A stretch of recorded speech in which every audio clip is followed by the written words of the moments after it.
Assalamualaikum warahmatullahi wabarakatuh. Salam sejahtera untuk kita semua.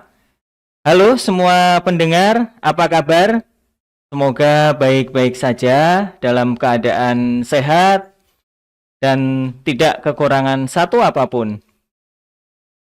Sebelumnya marilah kita memanjatkan syukur kehadirat Tuhan Yang Maha Esa, karena pada kesempatan kali ini kita dalam keadaan sehat, dalam keadaan kuat, apalagi di masa-masa pandemi seperti ini yang dibutuhkan imunitas tubuh, maka kita harus senantiasa bahagia, mensyukuri nikmat Tuhan Yang Maha Esa dan senantiasa untuk menjaga protokol kesehatan. Terima kasih pada pendengar yang sudah menyempatkan waktunya, meluangkan aktivitasnya, yang sedang bekerja ataupun yang sedang belajar di rumah. Marilah pada kesempatan kali ini kita akan mengupas tuntas habis tentang asesmen nasional, ya. Pada kesempatan kali ini kita ditemani oleh narasumber yang sudah tidak diragukan lagi kapasitasnya untuk membahas tentang asesmen nasional. Yang pertama ada Bapak Irno Prakosa. Beliau merupakan salah satu pengajar di SMA Negeri 7 Kota Semarang. Kemudian yang di sebelahnya adalah Ibu Idayatul. Ya, tidak diragukan lagi kapasitasnya dalam mengupas asesmen nasional. Beliau juga termasuk dalam jajaran tenaga pengajar di SMA Negeri 7 Kota Semarang. Salah satu sekolah yang ada di Semarang berada di Jalan Untung Suropati. Nah, tidak diragukan lagi, akhir-akhir ini ada kabar bahwa dunia pendidikan melakukan sebuah regulasi baru terkait ujian, di mana ujian nasional, entah ya, kita tidak tahu apakah diganti, apakah dipindah, ataukah digeser, ataukah ditiadakan, dihapuskan.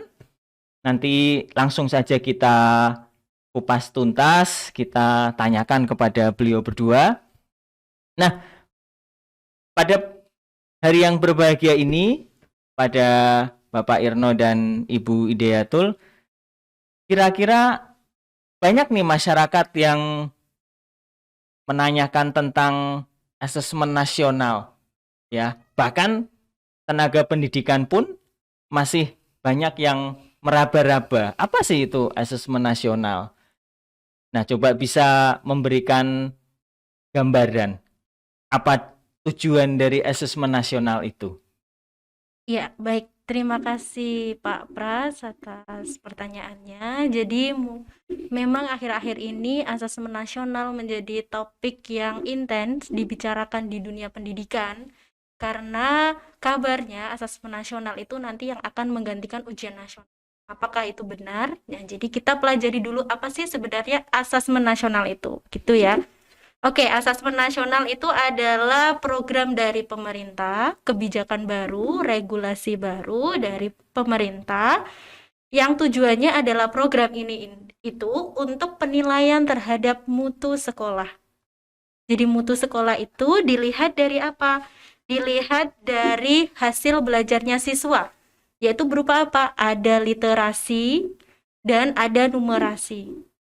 Kemudian selain literasi dan numerasi ada juga pendidikan karakter nanti yang akan dinilai oleh asesmen nasional.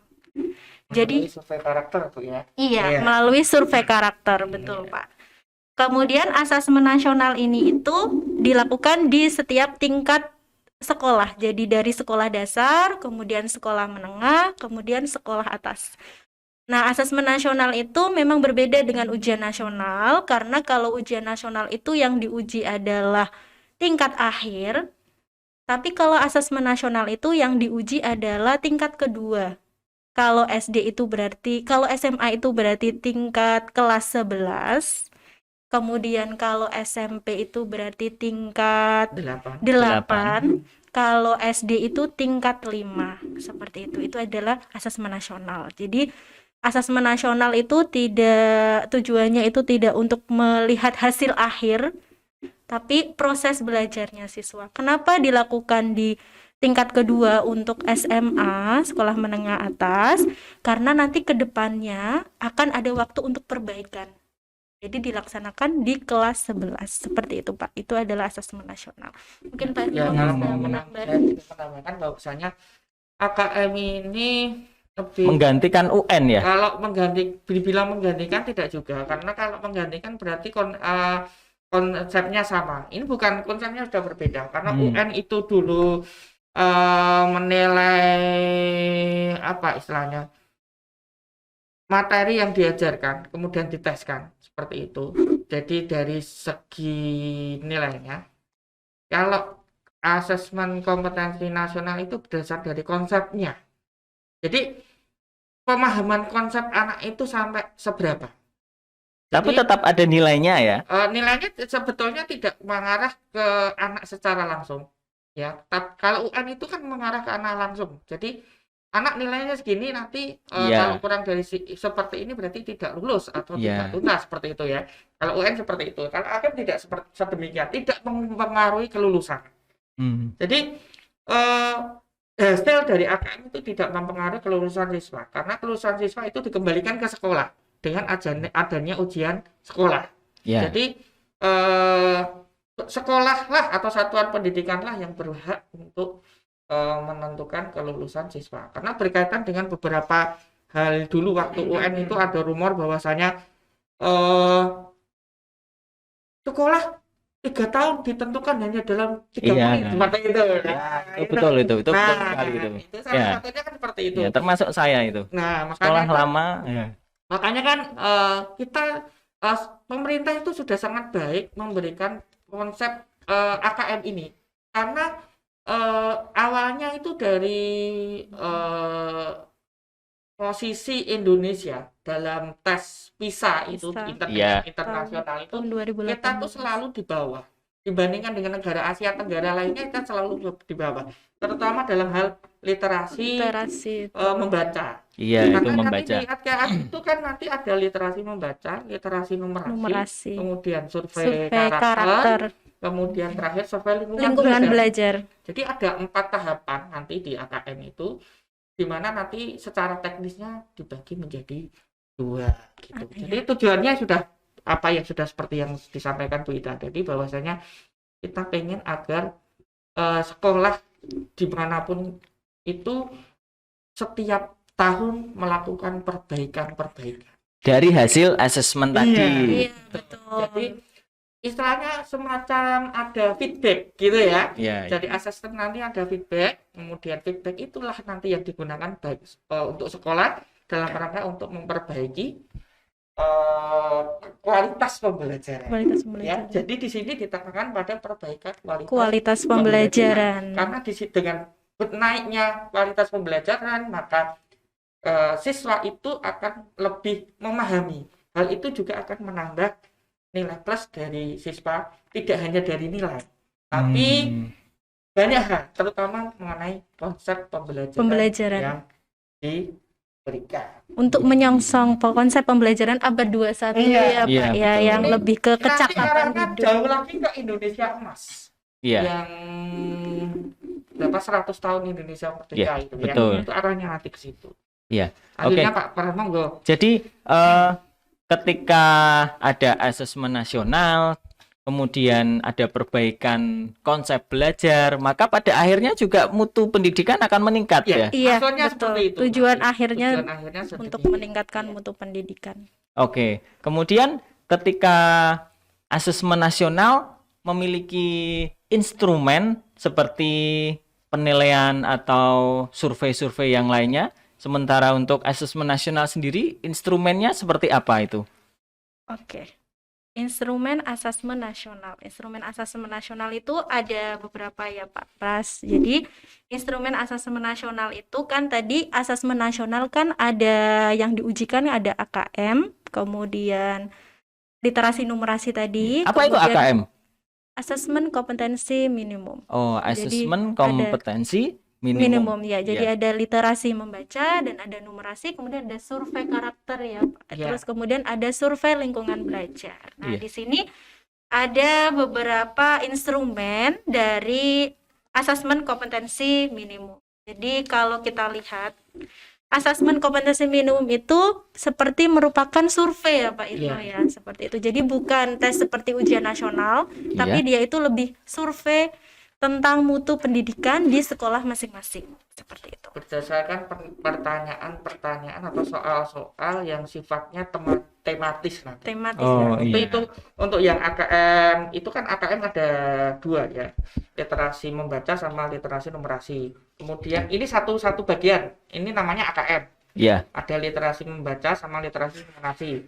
Kemudian tahap selanjutnya adalah survei karakter, kemudian terakhir survei lingkungan belajar. Ya, untuk numerasi tadi disampaikan terkait apa itu numerasi? Kalau literasi jelas itu membaca, tulisan-tulisan, ada bacaan dan informasi. Iya, fiksi dan non fiksi gitu ya. Kemudian untuk numerasi apa itu? Misalkan ya ini ya contohnya kalau saya langsung terapkan ya istilahnya nanti kalau di soal AKM itu semacam ketika anak membaca sebuah tabel. Jadi ketika anak membaca sebuah tabel itu kan literasi juga ya. Literasi membaca dapat satu literasi membaca, kemudian menerjemahkan tabel itu seperti apa. Menghitung misalnya dari tabel yang tampil itu nanti apa yang informasi yang ditampilkan dari tabel itu apa.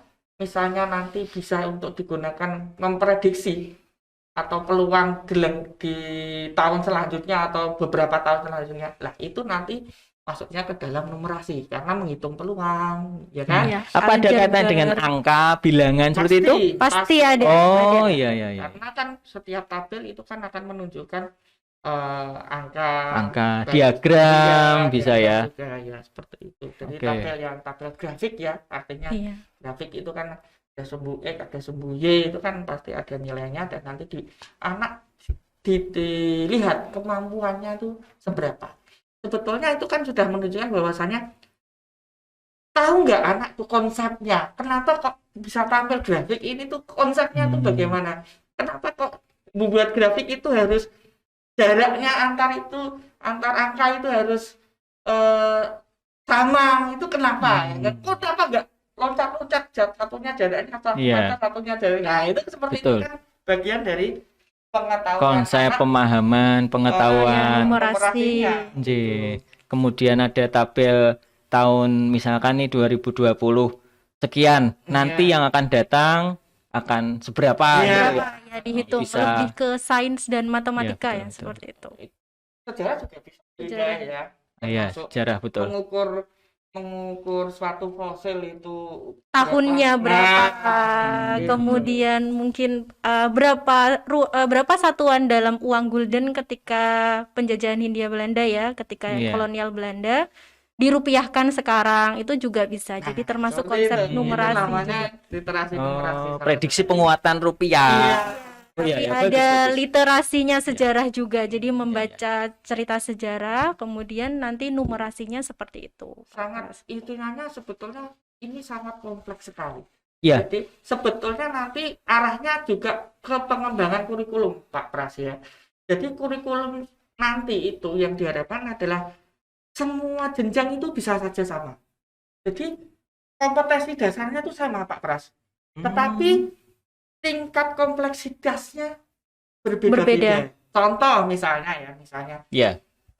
siswa mampu membaca. Itu akan ada di tingkat SD sampai SMA. Tapi kan membaca itu kan kompleksitasnya sendiri-sendiri. Anak SD tentunya hanya sekitar sampai membaca sebuah kalimat.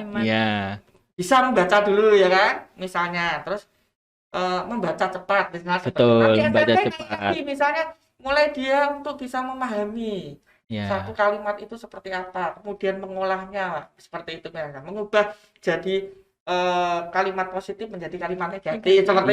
Nanti dia semuanya tambah lagi ditelaah maksud dari kalimat itu apa, kan gitu. Jadi satu kompetensi dasar itu bisa berlaku untuk seluruh jenjang, tetapi dengan tingkat kompleksitas yang lebih berbeda-beda. Betul, semakin tinggi gitu ya, jenjangnya semakin tinggi, betul. Sebetulnya dengan kata penyederhanaan kurikulum ya seperti itu.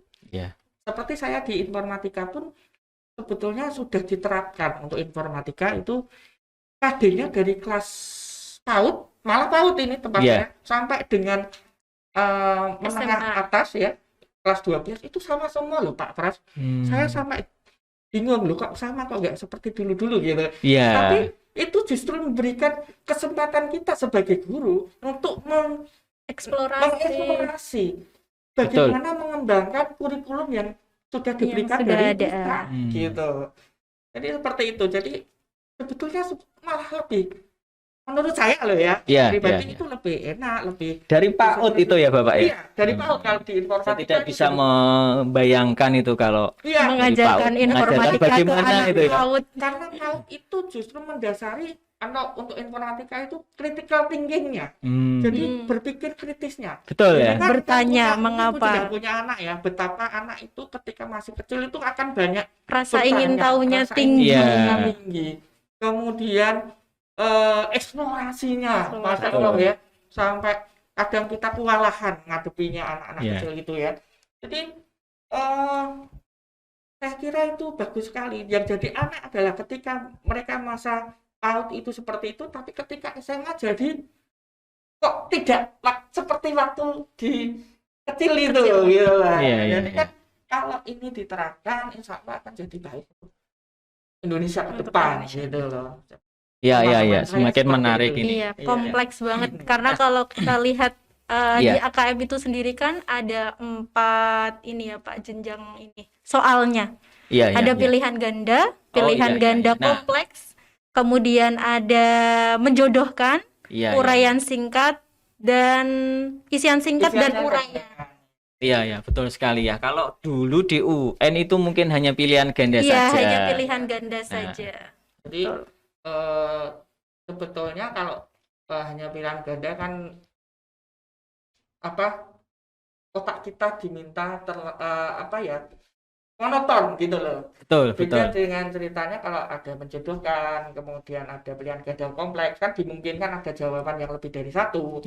Kemudian isian singkat dengan jawaban yang tepat, kemudian mungkin uraian yang lebih terbuka soalnya. Jadi nanti soalnya akan lebih terbuka kalau untuk uraian itu. Jadi dimungkinkan di situ ada literasi membaca, juga ada literasi numerasinya. Mengembangkan daya pikir siswa gitu ya. Betul-betul mengembangkan daya pikir siswa. Tidak hanya menyilang, ngitung benih gitu ya. Tidak hanya pilihan ganda saja. Atau A, B, C gitu ya. Mengungkapkan pendapatnya dalam uraian kan bisa juga jadi. Iya. Terus AKM itu instrumennya disampaikan. Soalnya itu disampaikan dalam bentuk MSAT. MSAT itu multi stage adaptive testing. Wah, apalagi itu ya. Jadi gini, anak itu nanti akan disediakan total kalau SMA ya, kita bicara ada 36 soal. 36 soal. 36 soal membaca dan literasi numerasi. Itu masing-masing 36 soal. Tapi belum tentu satu anak seluruh soal. Oh begitu? Iya. 36. Iya. Disediakan 36. Iya. Belum tentu. Kenapa? Nah, MSAT itu karena seperti itu disesuaikan dengan kemampuan siswanya. Ini tadi. Siswa memilih soal sendiri. Bukan memilih, tetapi dia akan disajikan. Ini yang sudah praktik ya, saya kemarin di simulasi AKM sebelumnya di seluruh sekolah yang di Indonesia. Kemarin kan sudah ada semacam UNBK gitu ya. Betul. Dulu kan UNBK, sekarang namanya AKM. Sifatnya online, full online ini ceritanya. Anak langsung dari rumah bisa. Iya. Tapi dengan kendali kita di sebagai perektornya ya. Itu ternyata anak ditanya, itu ada yang berapa soalmu, saya cuma 20 sampai 20, saya cuma 30, saya sampai 36 Pak. Nah gitu. Ternyata soal adaptif itu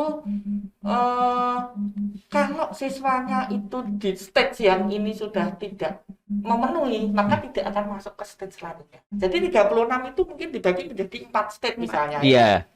Satu state, oke, melewati, ternyata 50% lebih bisa menjawab. Betul. Dia akan naik ke stage selanjutnya. Jadi anak itu nggak bisa kembali. Kalau UNBK dulu kembali ke bisa soal kembali bisa. Tapi kalau ini tidak bisa seperti itu. Kalau sudah ya bisa. Kalau sudah keluar dari stage yang pertama ya nggak bisa ke stage yang, kalau sudah kedua nggak bisa balik ke yang pertama. Menyenangkan sekali seperti sebuah game gitu ya. Level 1 naik ke level 2, level selanjutnya. Bermain game itu bukan sesuatu hal yang negatif. Asal tetap terarahkan. Betul. Tetap survei karakter diberikan untuk melihat seberapa jauh karakter siswanya seperti apa. Terus survei lingkungan belajar bagaimana? Apakah lingkungan belajar itu monoton? Apakah menyenangkan? Iklim belajarnya bagaimana? Gurunya mengajar itu bagaimana? Dengan seperti itu, satuan pendidikan pun berbenah ya. Pasti untuk pasti. Bahkan tidak ada yang namanya sekolah unggulan, nggak ada. Iya. Apalagi sekarang ada zonasi ya. Iya. Justru ini sangat tepat sekali diterapkan di sekolah zonasi. Kaitan dengan lingkungan tadi. Kan ada survei lingkungan belajar. Betul. AKM itu justru akan menunjukkan bahwasanya akan ketemu standarnya. Kompetensi konsep standar yang akan diberikan ke seluruh siswa di satuan pendidikan itu seberapa? Ya, jadi nggak terus harus seperti saat ini ya. Itu targetnya kurikulumnya harus selesai. Ini. Iya, gitu. Betul. Semua satuan pendidikan di seluruh Indonesia harus ini. Iya. Ya, dengan adanya AKM ini mungkin di Indonesia Timur akan berbeda. Betul. Konsepnya dengan yang ada di Indonesia Barat misalnya. Gitu. Iya. Sebetulnya ini pendidikan yang menurut saya lebih adil kalau menurut saya. Iya. Pas. Ya, karena itu. Adil nggak harus sama karena adil nggak harus sama yang itu juga. Itu Pak. Iya. Jadi ini nanti kita menarik. Dari satu pertanyaan bisa kemana-mana. Menarik. Jadi saya lihat itu juga lengkap, ada membaca, kemudian ada menghitung, ada menulis juga ternyata di situ ya. Kemudian untuk sekarang kita berbicara tentang perangkat nih, Bapak dan Ibu, dari asesmen nasional sendiri, kira-kira apa sih yang harus disiapkan siswa, yang harus kita fokus kepada siswa ya, karena yang lebih banyak jumlahnya itu kan siswa. Jadi apa sih kira-kira siswa bisa mengikuti asesmen nasional yang harus disiapkan? Kalau diri pribadi itu bisa, tapi kalau untuk perangkat seperti mungkin ponsel, gadget ataupun laptop, itu kira-kira apa sih yang harus disediakan dengan standar apa? Masalah teknis ya. Iya. Masalah teknis pelaksanaan AKM ya. Pelaksanaan AKM itu sebetulnya kemarin kan sudah dilakukan beberapa simulasi. Sekolah-sekolah di seluruh Indonesia sudah melakukan simulasi, dan dari simulasi itu juga akan didapatkan formula yang tepat untuk seluruh Indonesia itu seperti apa. Jadi kemarin waktu terakhir simulasi itu full online.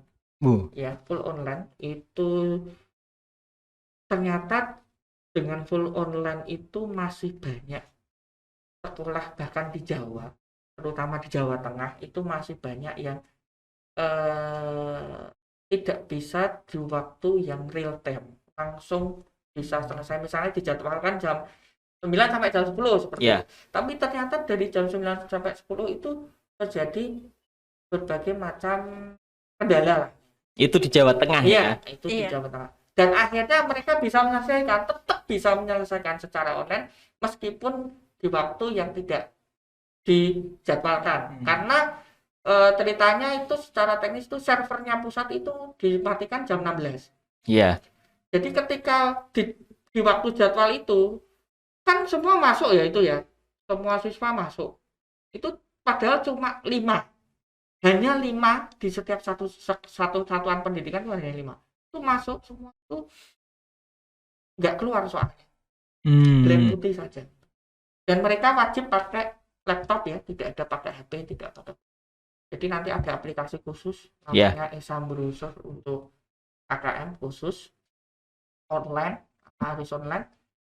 Dan itu begitu dia ditampilkan itu bahkan ada, kalau yang ada kameranya itu wajahnya dia tampil. Iya. Itu yang salah satunya juga mungkin bisa menjadi beban berat ya secara teknis ya. Karena kirim video itu kan walaupun sebetulnya nggak 100% dikirim semua videonya, hanya capture menit keberapa, nanti capture menit keberapa, tapi itu juga sudah cukup membebani server terutama. Makanya kemarin yang coba waktu AKM kemarin simulasi itu ada beberapa yang lost, jadi enggak.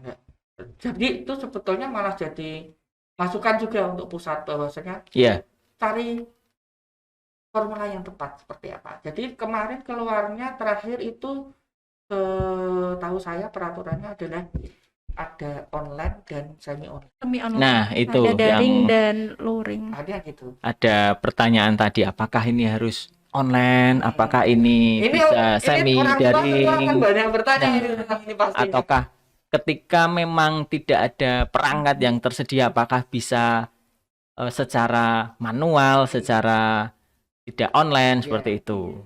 Bahkan di tempat-tempat yang siswanya belum memiliki laptop itu, sekolah ada yang meminta siswa untuk masuk dengan protokol kesehatan tentunya. Iya, betul. Ya, karena kan hanya 5 anak. Iya. Jadi tetap bisa protokol kesehatan, tidak ada. Jadi anak hanya menyiapkan laptop dan tentunya tidak perlu sistem kebut semalam ya istilahnya.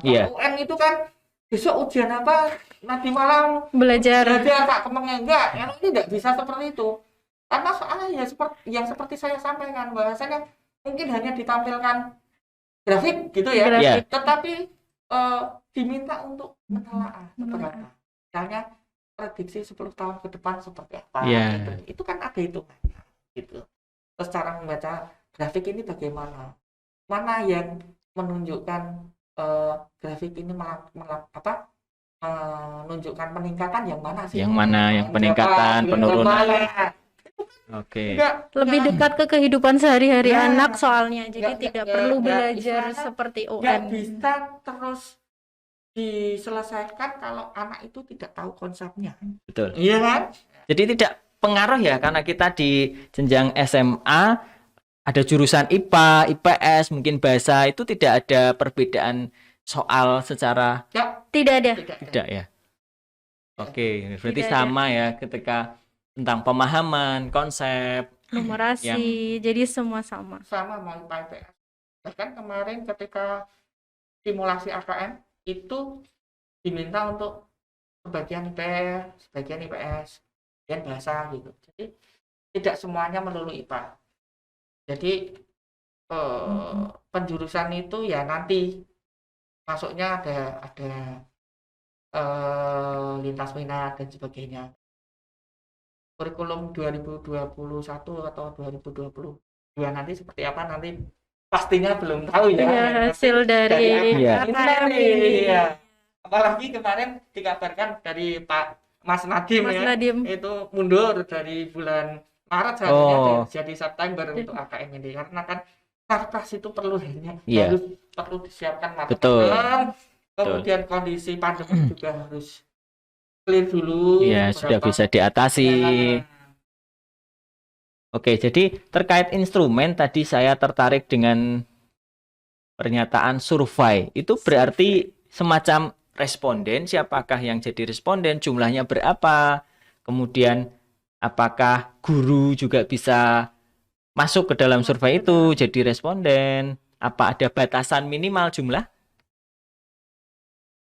Acak ya, terkait survei itu, ada survei lingkungan. Mekanismenya seperti ini kalau pelaksanaan AKM yang terdiri dari 4 hal tadi, literasi numerasi, literasi survei karakter, survei lingkungan belajar. Teknisnya diawali dari Dapodik yang sudah terdaftar siswa.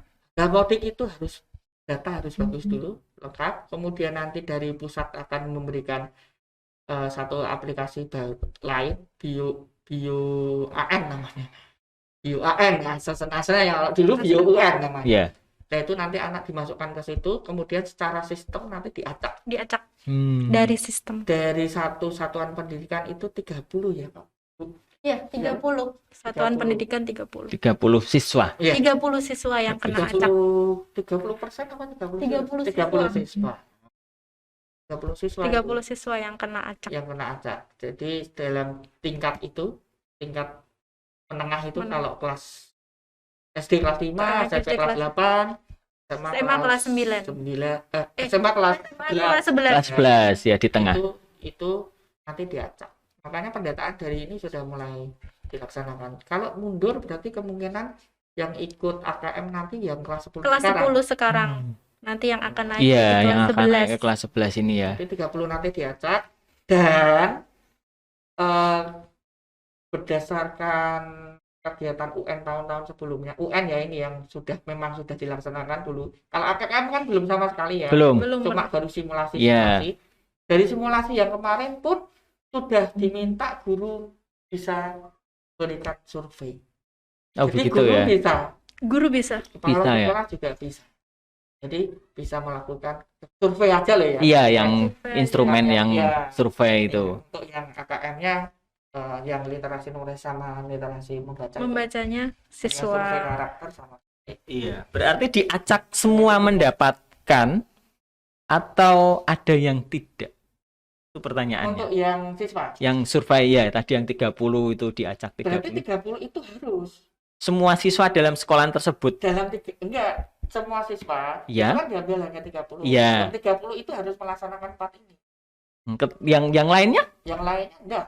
Oh, enggak gitu ya. Nah, tapi untuk yang literasi dan numerasi semuanya. Iya. Enggak. Oh, enggak 30 ini. Satu sekolahan hanya 30 untuk kelas 11. Untuk kelas 11. Iya, hanya 30 yang orang mengikuti saja. Asesmen nasional itu. Iya. Ya itu bagian dari kebijakan pusat ya. Artinya mungkin dari 30 itu sudah mewakili seluruh sekolah. Sudah mewakili. Karena idealnya adalah satu kelas itu 36 Pak. Dan rata-rata kemungkinan di seluruh Indonesia itu maksimal rata-rata ya ini ya satu satuan pendidikan itu mungkin hanya 10 kelas. 10 kelas. Iya. Jadi kan mungkin satu kelas. Durasi waktu dalam mengerjakan itu. Durasinya itu kalau literasi masing-masing untuk yang membaca 90 menit. 90 menit. Untuk SMA ya Mas. SMA untuk ya. SMA 90 menit. Kemudian yang numerasi juga 90 menit sama. Ya. Kemudian untuk cukup surveinya survei karakter 30 menit, kemudian untuk survei lingkungan belajar juga 30 menit. Iya, jadi cukup. Untuk AKM-nya masing-masing kan tadi ada 2, literasi sama satunya lagi tadi numerasi, masing-masing 90. Kemudian untuk surveinya masing-masing 30 menit. Iya, cukup banyak ya, karena ketika ujian nasional banyak sekali siswa yang menyayangkan waktunya terlalu cepat, waktunya terlalu pendek begitu. Ketika ada durasi waktu yang cukup panjang ini, anak lebih rileks dalam mengerjakan, dalam mengisi. Itu pun menurut saya juga enggak itu kok. Enggak jadi patokan. Iya. Karena itu maksimalnya. Kalau saya lihat itu maksimalnya. Karena seperti yang saya jelaskan tadi sebelumnya bahwasanya ini adaptif. Betul. Ya kan? Kalau siswa sudah diminta untuk berhenti, ya berhenti. Berdasarkan kemampuan dia. Iya. Kan tadi ada stage tadi ya. Persis kayak main game gitu loh. Kamu tak kasih waktu main game 90 menit. Gitu kan? Tapi ketika kita sudah ternyata di level 4 sudah tidak bisa. Ya udah. Ya berarti sudah selesai gitu ya. Atau mungkin dia menempuh level sampai level 4 itu selama 90 menit. Bisa jadi. Nah, dan itu kan bisa dilihat grafiknya, ya kan? Betul. Ternyata di sekolah ini seperti ini ya, berarti harusnya konsep yang berikan harusnya sampai seperti ini dan waktunya segini gitu. Betul sekali. Nanti juga guru akan mudah ketika mau memberikan materi evaluasi dan materi pembelajaran tentunya. Tidak mungkin ya misalnya seperti saat ini kita sebagai guru tentunya akan dibebani dengan target kurikulum. Ya, pasti materi harus selesai. Banyak sekali. Ya, betul. Tapi dengan adanya AKM ini akan membuat kita lebih lebih mampu mengembangkan kurikulum. Seperti yang saya sampaikan bahwasanya kurikulumnya itu dari tingkat rendah sampai tingkat tinggi itu sama. Kompleksitasnya iya, tingkat kesulitannya berbeda. Ya, betul. Tidak target dong. Ya. Terlalu banyak. Istilahnya target tetap ada, tapi bukan target yang muluk-muluk istilahnya kan seperti itu. Dikejar materi biasanya. Itu yang mungkin kita sering alami ya. Iya. Iya. Apalagi 1 bulan harus 4 materi, bulan berikutnya ada ujian ini dan itu, ujian ulangan nilai harus banyak. Kapan Pak Pras bisa mengembangkan diri kira-kira? Kalau hanya dikejar untuk yang seperti itu terus ya. Begitu Pak. Jadi untuk selanjutnya ini karena hasil dari asesmen nasional ini tadi tidak menentukan kelulusan, untuk tindak lanjut sekarang Bapak dan Ibu, kira-kira apa tindak lanjut dari hasil AKM yang diperoleh baik sekolahan maupun dinas terkait, hasil tindak lanjutnya seperti apa gambarannya? Ya sebetulnya gambaran itu sudah saya sampaikan sedikit tadi ya, di samping masalah kurikulum juga akan ada penyederhanaan pastinya ya Bu ya. Kemudian dari AKM itu bisa, meskipun sistemnya sampel ya, ini catatan ya, sampling ya. AKM itu sampel. Kalau UN dulu adalah seluruh. Kalau AKM itu sampel, walaupun itu sampel nanti bisa menjadikan potret satuan pendidikan itu seberapa kemudian harusnya, seberapa baik gitu ya Pak pencapaiannya. Dan terutama di siswanya. Jadi siswanya di satuan pendidikan itu seperti apa potretnya? Oh seperti ini. Nanti berarti satuan pendidikan harus mengambil langkah yang seperti ini ke depannya untuk perbaikan dari hasil AKM itu. Berarti tidak ada KKM skor untuk AKM atau tidak ada ya? AKM tidak ada KKM-nya. Hanya nanti dari AKM itu bisa dilihat seberapa pencapaian satuan pendidikan berdasarkan dari siswa yang ikut AKM itu. Jadi dari siswa itu ada potretnya gitu. Terus pasti jadi alat refleksi ya. Iya. Pasti jadi alat refleksi. Evaluasi. Ya. Untuk perbaikan. Ya, feedback seperti yang sudah saya tadi bilang ya. Kemudian kalau yang pernah ikut AKM gimana? Apakah mau ulang? Ya enggak ada. Kalau UN ada ulang. Enggak ada. Tidak ada remedi ya. Tidak ada. Ya. Tidak ada remedi. Karena ada siswa yang, mari anak-anak besok kita ulangan. Tidak usah Pak, langsung remedi saja seperti itu. Sudah dipastikan itu remedi ya. Iya, itu yang repot itu anak. Iya. Karena kalau remedi pasti dia tuntas.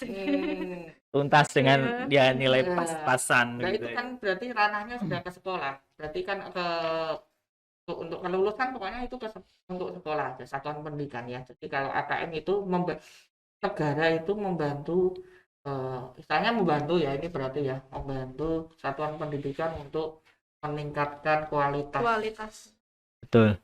Pembelajarannya terutama ya. Iya. Dengan mungkin kebijakan kurikulum dan salah satunya seperti itu. Jadi nanti bisa aja tiap tahun kurikulumnya akan berganti mungkin. Iya, betul. Atau mungkin kita punya pusat itu sudah punya kurikulum pasti. Iya. Seperti ini, hanya saja pengembangannya diserahkan ke satuan pendidikan berdasarkan hasil AKM tersebut. Nanti kan finalnya diharapkan siswa atau murid itu punya kecakapan dan kemahiran ya Pak ya, berdasarkan abad 21 itu. Iya. Kemudian kalau kita melihat pada saat UNBK, ujian nasional, basis komputer itu ketika ada sekolah yang memang belum memiliki perangkat, belum memiliki sarana pendukung, itu bisa mereka itu menginduk atau mengikuti ujian itu di sekolah lain. Bagaimana dengan asesmen nasional ini? Apakah bisa seperti itu atau sekolah memang betul-betul harus di sekolah tersebut disediakan fasilitas begitu? Iya. Harus punya fasilitas. Jadi gini, tadi kan sudah disampaikan bahwasanya KM itu bisa daring dan online dan semi offline. Ketika menggunakan semi online berarti kalau dulu UNBK siswa sekolah harus punya perangkat untuk semi online itu. Kalau ini kan sampel, berarti setidaknya 30 unit. Iya, 30 unit. Plus 1 server. Seperti itu. Jadi itu disiapkan, atau yang sudah berjalan di Semarang ini, di kota Semarang ini kemarin dari tingkat SMK, SMA, SMP, ini SD ya, ini baru nanti akan ada sistemnya itu nunut. Ya. Gitu ya. Nah, menginduk ya. Beda kalau menunut dengan menginduk. Nanti menginduk itu lebih kepada mikirnya gini. Nanti semuanya akan ditanggung sama yang diindukin. Nah, beda dengan nunut. Kalau nunut kan sekedar aku mau ikut nyampe ke sana, ya kelas udah selesai. Iya, enggak ada tanggungan dengan induknya, yang diindukin. Iya, makanya kan istilahnya tuh nunut perangkat gitu. Karena nanti dimungkinkan jadwal AKM kan tidak bersama. Oh begitu. Iya, tiap jenjang kan tidak bersama. Seperti kemarin UNBK juga gitu. Ada siswa SMP swasta yang masuk di SMA negeri gitu. Jadi fleksibel, sangat fleksibel, apalagi cuma hanya 30 siswa saja. 30 siswa. Iya. Ketika ada sekolahan yang tidak sampai 30 siswa, tetap melaksanakan ya? Harus. Semua berarti ya? Berarti semua. Ada yang sekolahan memang hanya 17. Berarti semuanya ya tidak diacak lagi. Ya. Karena itu batas minimal. Minimal 30. Supaya bisa diambil satu feedback untuk tersebut. Kalau cuma satu, yang lain tidak bisa. Betul ya. Tidak bisa membandingnya. Hanya satu. Tidak ada membandingnya. Nah, berarti ini pelaksanaan. Kita kembali ke pelaksanaan. Pelaksanaan hanya 1 hari ya, berarti. 2 hari. 2 hari. Pelaksananya. Karena kan tadi ada 4. Iya. Tidak mungkin ini 4 langsung. 4 langsung satu. Jadi yang hari pertama itu AKM, literasi, dan numerasi. Iya. Yang keduanya survei karakter dan lingkungan sekolah.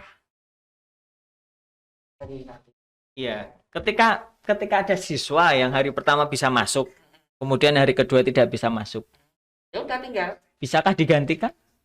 Bisa digantikan, bisa. Bisa ya. Bisa digantikan, tidak masalah. Iya begitu. Yang penting sudah memenuhi 30 jumlah siswa. 30 jumlah siswa. Bisa nggak digantikan ya apa? Seperti itu ya, bisa. Kemarin di simulasi seperti itu. Tinggal nanti juknis yang pasti seperti apa kita ikuti saja. Karena kan ini fluktuatifnya seperti ini kemarin kan. Kemarin itu kan mau Maret jadinya September kan seperti itu. Jadi fluktuatif. Beberapa hal yang mungkin bisa jadi kebijakan sekarang bisa jadi ke depan bisa berubah karena kan melihat situasi dan kondisi juga. Ya, itu pasti. Ya, betul sekali. Kemudian ini saya berbicara nih sebagai siswa, pasti butuh kisi-kisi nih. Kisi-kisi asesmen nasional itu didapat dari mana? Atau kira-kira ini pasti ya siswa apa sih masih bertanya-tanya mungkin dengan melihat dan mendengarkan podcast kita hari ini sedikit mendapatkan pencerahan gitu ya. Tapi kisi-kisinya apa? Pasti mereka saling bertanya satu sama lain pertanyaan-pertanyaannya. Kira-kira sudah banyak beredar ya di dunia maya ya soal-soal Seperti itu ya. Contoh soal ya. Contoh soal gitu ya. Bukan soal-soal. Iya, contoh-contoh soal gitu ya. Bisa dijadikan Prediksi gitu ya. Seperti itu ya kemudian. Jadi mereka sudah istilahnya memang harus siap dengan persiapan dari sekolah mungkin yang bisa menyampaikan contoh-contoh soal asesmen nasional prediksinya gitu ya. Oke. Ya itu bisa di website Pusmerjar itu ada contoh soal. Jadi tidak perlu kisi-kisi ya belajar itu. Belajar. Itu kan sebetulnya pemahaman konsep. Kalau selama belajar materi di sekolah itu dia memahaminya, misalnya nggak ada permasalahan dengan penjelasan. Sering membaca, kemudian memahami bacaan gitu ya. Kemudian ya sering membaca data, grafik seperti itu ya. Karena soalnya pun nanti kan juga dekat dengan kehidupan sehari-hari seperti itu. Jadi tidak perlu ada patokan seperti UN itu kan harus ini yang keluar seperti itu. Tapi kalau AKM kan lebih ke konsepnya, dia adaptif, kemudian dekat dengan kehidupan dia sehari-hari. Iya. Oke, terima kasih. Kemudian untuk AKM nih, untuk asesmen nasional, Bapak dan Ibu ini kok kelihatannya sangat super sekali dalam menjawab pertanyaan-pertanyaan tadi, bisa dilahap dengan habis bahkan tidak ada sisanya ini. Nah, kira-kira dari mana sih Bapak dan Ibu ini bisa mengetahui semuanya tentang asesmen nasional ini yang tentunya sangat penting tidak hanya bagi dunia pendidikan, siswa, guru, tetapi masyarakat, orang tua ini juga bertanya-tanya. Dari mana Bapak Ibu? Kita belajar ya Bu ya. Iya. Pastinya belajar. Belajar. Ya, ini di Kemendikbud RI itu sekarang sudah memberikan keleluasaan kita dalam belajar, guru terutama dengan namanya aplikasi guru belajar. Aplikasi guru belajar. Di mana guru belajar ini sudah sampai 3 macam tema ya. Iya. Satunya kemarin dulu masa pandemi. Kemudian kecakapan hidup. Yang ketiga ini seri AKM. Nah, kita ini berdua ini ikut seri itu. Ikut seri AKM. Kita beda itu ya Bu ya. Beda angkatan. Saya angkatan 7, Bu Ida angkatan 8. Nanti saya angkatan 9 ya. Ini sudah berlangsung. Terakhir tanggal 27 sampai tanggal 27 sampai tanggal 27 sampai angkatan ke-11. Nah, cara daftarnya Bu? Iya, cara daftarnya di sini ada 5 langkah. Iya. Teman-teman atau Bapak Ibu guru ingin mengikuti AKM, guru belajar seri AKM. Jadi bisa login ke SIM PKB. Jadi harus punya akun SIM PKB ya? Iya, harus punya akun SIM PKB dulu. Jadi step pertama Bapak Ibu dan atau teman-teman bisa login dulu dengan akun SIM PKB. Kemudian step 2-nya memilih serinya. Di sini ada 3 seri yang sudah berlangsung tadi, masa pandemi, kemudian keterampilan hidup atau kecakapan hidup, kemudian seri AKM. Nah, di sini bisa memilih yang seri asesmen kompetensi minimum. Dan diklik. Tahap selanjutnya adalah mendaftar. Nah, di situ ada pilihan daftar. Jadi langsung saja klik daftar. Kemudian nanti setelah klik daftar akan muncul jadwalnya. Jadi akan muncul angkatannya berapa, kemudian jadwalnya, tanggal, kemudian waktu pelaksanaannya. Seperti itu. Jadi kita memilih ya, step 4-nya kan kita memilih. Nah, memilih waktu ini ada 2 tahapan. Tahapan pertama tadi kita menentukan mau masuk yang mana. Kemudian tahapan yang kedua, kita memilih waktu senggang kita. Jadi ada banyak angkatan. Jadi tidak hanya satu ditentukan fleksibel sekali. Tanggal ini tidak. Dan menyenangkan itu ya. Jadi kalau di sini ada 3 pilihan, angkatan 1, 2, dan 3. Di situ ada waktunya. Ketika kita tidak bisa angkatan 1 nih, tanggal 1 sampai dengan tanggal 5. Iya. Kita lagi ada pelatihan lain mungkin, atau ada tagihan lain, kita bisa ke angkatan 2 yang dilaksanakan tanggal 6 sampai tanggal 10. oh kok ternyata tidak bisa, kita bisa mengubah lagi di angkatan ketiga seperti itu. Jadi waktu fleksibel kita bisanya kapan, jadi tidak ditentukan langsung tanggal ini sampai ini. Betul memfasilitasi itu begitu ya, jadi mudah bagi kita untuk bisa mengikuti waktu senggang kita kapan. Kemudian setelah menentukan kita bisanya kapan, waktu senggang kita kapan untuk mengikuti ini, kita tinggal memilih angkatan keberapa, kemudian diklik, kita bisanya angkatan kedua seperti itu. Nah, diklik angkatan kedua, kemudian nanti akan muncul persetujuan, iya atau tidak, iya, kita klik iya. Kemudian kalau kita sudah klik ya, bisa nggak kita mengubah? Kita bisa mengubah dengan memilih lagi. Jadi 2 mungkin tidak bisa, ternyata mendadak ada acara yang bisa diundur. Nah, kita bisa lagi klik ke angkatan yang ketiga, kemudian akan muncul persetujuan lagi, kolom persetujuan, kita klik ya, sudah. Kemudian nanti kita akan mengikuti. Kemudian waktunya juga fleksibel ya Pak Irno. Fleksibel ya. Jadi kita diberi waktu dari tanggal berapa sampai berapa, itu ada beberapa step yang harus kita selesaikan. Nah, itu tidak terpatok. Jadi di situ ada progresnya. Ketika 1 hari itu kita hanya bisa menyelesaikan berapa bahasan, itu akan tersimpan. Kita tutup, tersimpan kemudian otomatis. Besok kita lagi meneruskan, itu masih bisa. Jadi tidak ditarget kita 1 hari selesai sekian. Tidak. Kalau saya target sendiri sih Bu ya.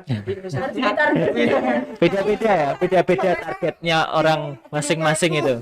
Nggak bisa diganggu ya. Jadi targetnya 100% dalam berapa hari gitu ya? Iya, dalam 5 hari. 5 hari ya. Berarti kan paling enggak hitungannya 20, ini sudah literasi numerasi ya. Iya, betul itu.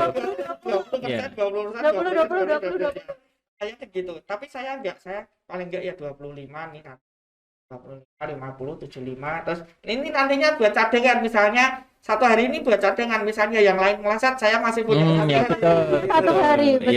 Iya. Saya gitulah caranya, pinter-pinter manajemennya ini enak sekali, daring karena daring, jadi fleksibel waktunya. Mau diselesaikan atau enggak ya kembali ke kita sendiri. Mau diselesaikan 1 hari lah. Yang seperti itu yang mungkin akan ditumbuhkan ke siswa juga ya. Betul. Supaya bisa bahwasanya kita tuh kerja cepat, belajar cepat, diperhitungkan, disiplin ya, tertib. 1 hari jadi apa?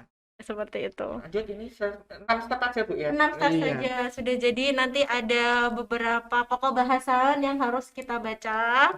Kemudian ada kuis yang harus kita selesaikan. Tiap tahapan ada kuisnya. Tiap tahapannya ada kuis. Refleksi. Iya, refleksi. Refleksi ini enggak gampang loh, karena kadang kita tuh semua tuh enggak berpikir bahwasanya apa yang sudah kita pelajari tadi. Iya. Yang kita dapatnya seberapa sih? Nah, itu kita refleksikan. Mengukur. Iya, mengukur diri sendiri. Jadi kita menuliskan, kita tadi sudah belajar pokok bahasan ini, refleksinya apa yang kita dapat, seperti itu. Itu kita jadi ikut guru belajar online, jadi punya akun SIMPKB dimaksimalkan. Betul. Kemudian saya akan sedikit revisi apa yang saya sampaikan tadi, bahwasanya tadi Pak Pras sempat menanya kalau ada siswa yang nggak bisa ikut ya. Iya, betul. Nah, itu berdasarkan apa yang ada di website AKM yang sampaikan itu, nanti ada cadangan Pak Pras. Ada cadangan. Sebelum jadi dari 30 yang disampel itu ada 5 cadangan. Oh. Ya kan? Iya. Ada 5 cadangan. Nah, ketika misalnya satu anak itu melaporkan bahwasanya tidak bisa dalam 1 hari sebelum pelaksanaan, itu cadangan yang main. Gitu. Betul. Cadangan main. Tapi kalau pada waktu sudah pelaksanaan sudah main ini anak. Iya. Hari ini sudah main. Anak itu tidak bisa. Ya wis. Ya udah tidak bisa, tertinggal. Jadi nanti tidak diikutkan dalam hasilnya. Jadi tidak jadi referensinya satu anak itu, misalnya satu anak. Iya, betul sekali. Ya. Tidak seperti ketika UN, ketika anak tidak bisa ikut dia harus mengikuti di lain hari susulan seperti itu, tidak ya? Tidak ada. Sangat-sangat. Yang tidak lengkap itu tidak diikutkan. Misalnya dia hanya masuk 1 hari tok. Yang survei karakter sama sosial sama lingkungan nggak ikut misalnya, bisa digantikan sama peserta terdekat ya. Kan harus 1 orang pikirnya harus satu pemikiran ya, satu konsep. Betul dari sumber 1 orang itu tadi. Oke, untuk masih adakah yang mau disampaikan? Cukup, saya kira. Cukup. Ya. Tetap belajar guru itu ya. Pasti ya. Tidak hanya siswa ya. Ketika guru memberikan instruksi siswa belajar, gurunya juga harus belajar gitu ya. Nanti angkatan. Apapun ya, nggak harus kuliah lagi atau nggak harus sekolah lagi, macam-macam lah. Namanya hidup itu kan belajar terus sampai mati. Pada semuanya saja ini pendengar yang ada di manapun berada, ternyata sangat menyenangkan sekali asesmen nasional yang terdiri dari instrumen literasi, kemudian numerasi, ada survei lingkungan dan survei belajar yang memang asesmen nasional ini berbeda dengan ujian nasional, di mana tidak ada KKM ataupun nilai minimal ya. Kemudian asesmen nasional ini sangat kompleksitas dari segi jenis soal, ada pilihan ganda, menjodohkan, isian singkat, kemudian uraian. Ada lagi yang perlu diketahui bahwa tidak semua siswa yang mengikuti asesmen nasional ini tetapi dipilih acak yang sudah terdaftar di Dapodik. Ya, 30 siswa itu. Nah, untuk kesempatan kali ini pembahasan kita sudah selesai tentang asesmen nasional. Terakhir, Assalamualaikum warahmatullahi wabarakatuh. Salam sejahtera untuk kita semua.